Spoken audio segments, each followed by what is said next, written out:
Hello, everybody, and welcome to the end of 2024.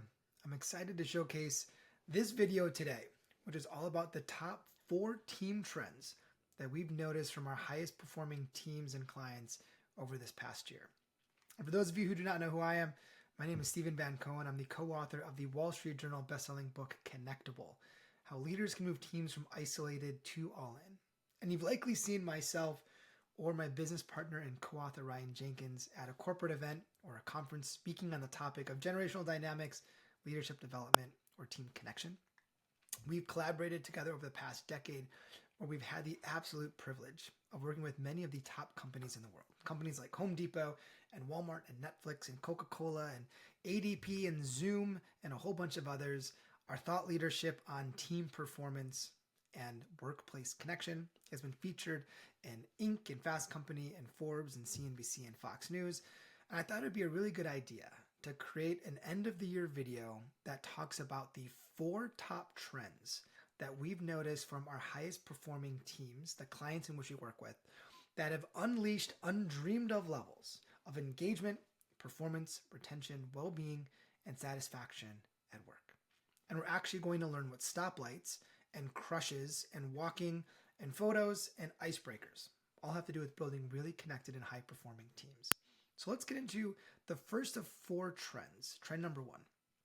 We've noticed that the highest performing teams in which the clients that we've got to work with, the first thing that they do, they're really good at dedicating specific time for connection. Dedicating specific time for connection. And the reason this is important is because there's this major misconception when it comes to connection. We think that communication is connection. It isn't. Communication is just the sharing of information between 2 people. It, in and of itself, is not connective at all. In fact, we know at work, when people are communicating, when they're sharing ideas and solutions and they're talking about problems and plans, all of that activity is processed here in the frontal lobe, the part of the brain that registers data and information. The feeling of connectedness, that sensation happens here in the insular cortex, in the very back part of our brain. We tend to say that connection tends to be dealt, whereas connection tends to be felt. It's when you do something that makes me feel a certain way that pulls me closer to you. And the research has told us that in order for connection to take place, people have to display what are called pro-social behaviors.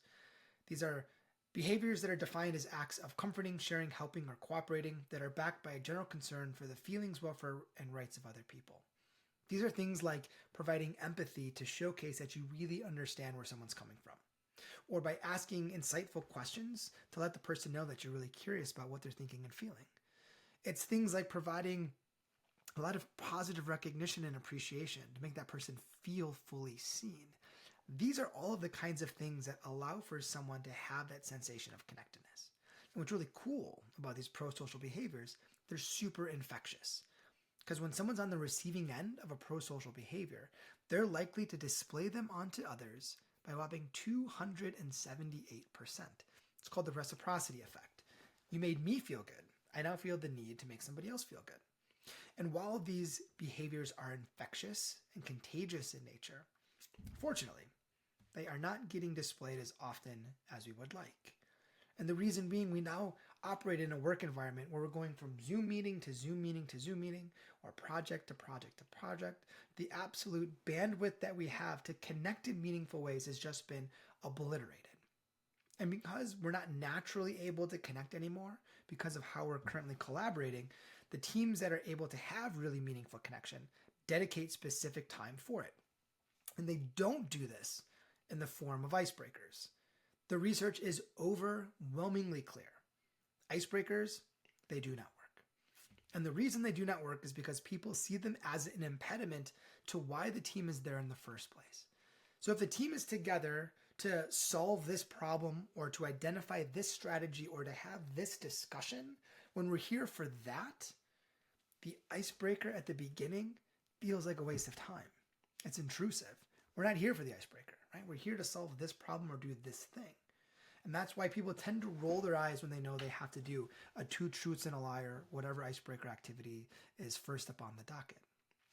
Now, When teams are able to dedicate very specific time to do the types of connection-based activities, when it's scheduled, when there's a context and a reason for it, and when people have time to plan to do whatever that may be, it's a very different response. People come in with a different mindset, and we tend to see a really positive uptick in engagement. A couple of the ways that our clients have dedicated time for connection are as follows. First, they do what are called walk and talks, where two people on a team get paired up, and during that week, they have to go on a 5 to 10 minute walk, where physically, if they're together, they go walk around their office space. If they're remote, one person calls the other on the phone, and they actually have to have a conversation while they're walking and talking. The reason for the walking is because you got to get away from the distractions like your computer and your colleagues and coworkers. And being one with nature and being outside and getting physically in motion just lets your guard down and allows people to connect in a very different way. Another technique that many of our clients use are what called take fives.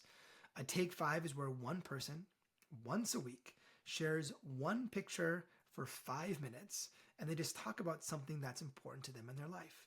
My favorite example of this comes from our client BASF.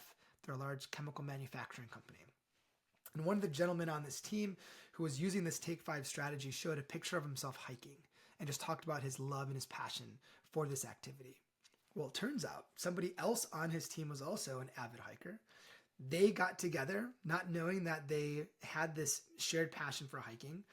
They went on a hike and they started to create this rhythm where they were hiking on a regular basis. And he said this colleague who he wasn't that close with before all of a sudden became a really close colleague. And he said their dynamic and how much closer they got because of their hikes ended up transforming the entire dynamic of the group. When we can see the person behind the professional, really powerful things can take shape.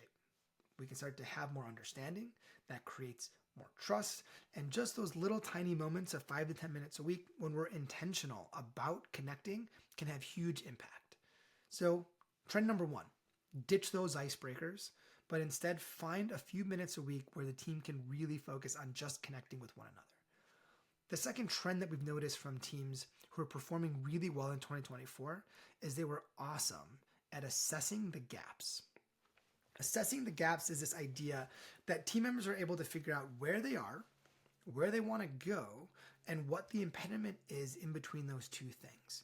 And if we can understand where there's a gap or a problem or a friction point, and together we can get rid of it, overcome it, or solve it, all of a sudden we start to notice really good impacts from a connection and a trust standpoint. A few of the ways that our clients do this are as follows. Many of our clients use a tool we created called the Team Connection Assessment.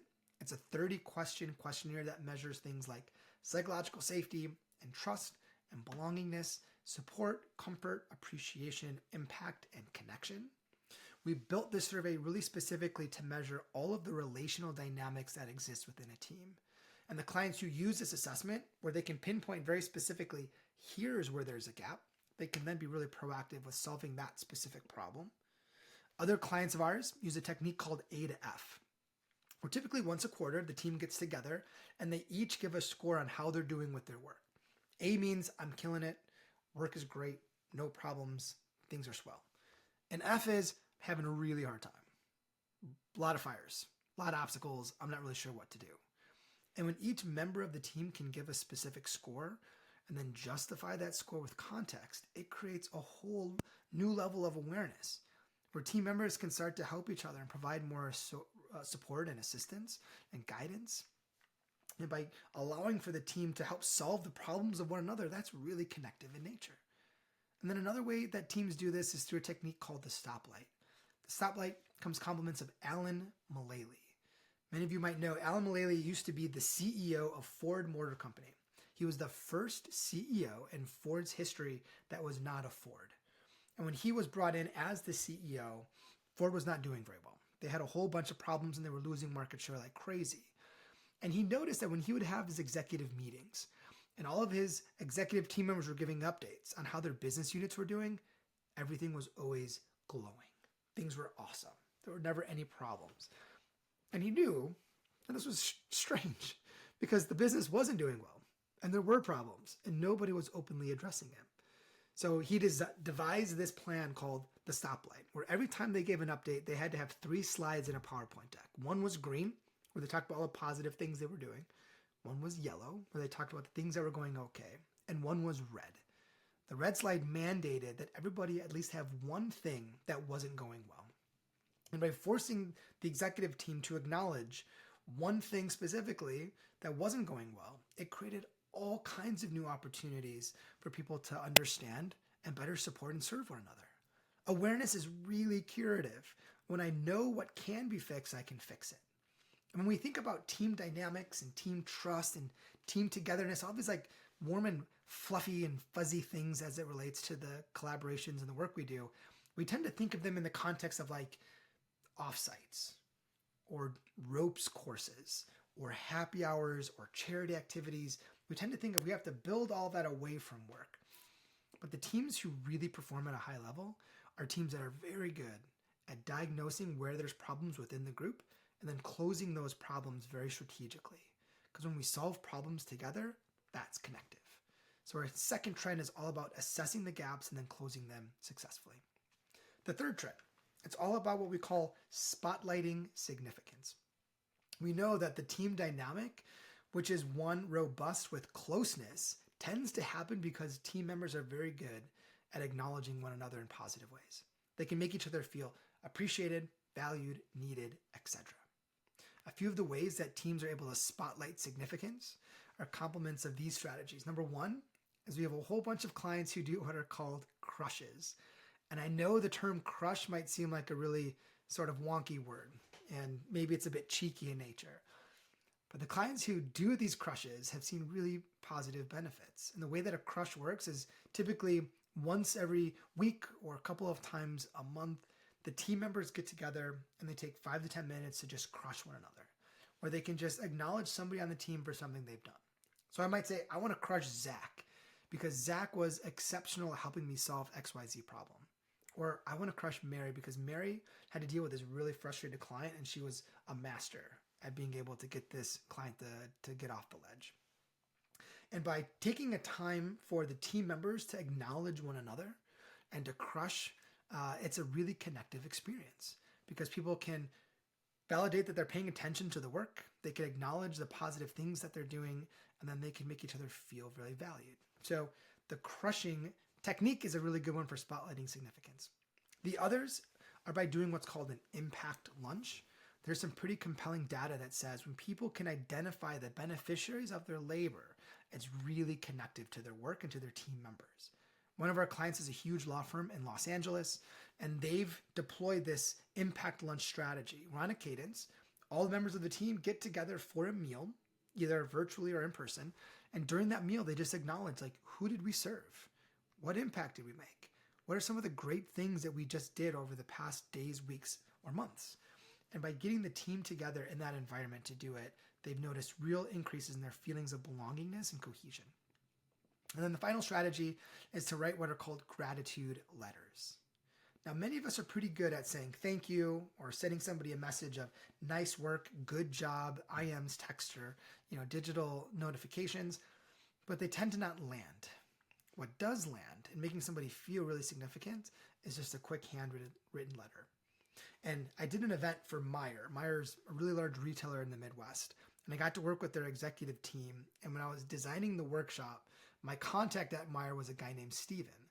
And I told him that I was going to have a whole strategy on gratitude letters, and I was going to have people write letters in real time and hand them to each other in the room. And I said, it's going to be a fun way to practice this skill in real time. And he just smiled and he said, this is such a good strategy because my boss, the CHRO of Meijer, a woman by the name of Michelle Hall, is a master at this. And he said, Michelle has given me lots of letters over the years, and I've kept every single one. There's something about seeing the impact you make or the achievements you've just had written down on a letter that's really connective. And when you can spotlight the significance of your team and be really mindful of that, closeness and togetherness and performance tends to follow suit. So our final trend, as we look across what teams have done really well in 2024 in order to achieve closeness and high performance, comes complements of this strategy. It's where they were able to designate one-to-one connections. And this idea of one-to-one connections comes from a survey from Indeed. Over the course of a few years, Indeed did this massive research project in collaboration with Oxford University, where they had 20 million people who are currently seeking job opportunities on their platform complete a survey about their previous employer. And the survey was all about feelings of belongingness. And they wanted to know, for the people seeking new work who had felt a really strong sense of belongingness at their last job, what were the correlations? And they found three very, very specific contributors that had to be present for a feeling of belongingness to take place. The first is people had to feel like they mattered. They also had to feel like their work mattered. So our third trend, all about spotlighting significance, complements these two needs.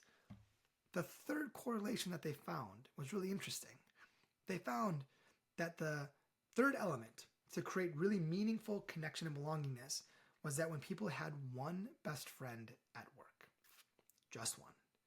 And this further corroborates Gallup's research on how one best friend at work has huge impacts from an engagement and performance standpoint as well.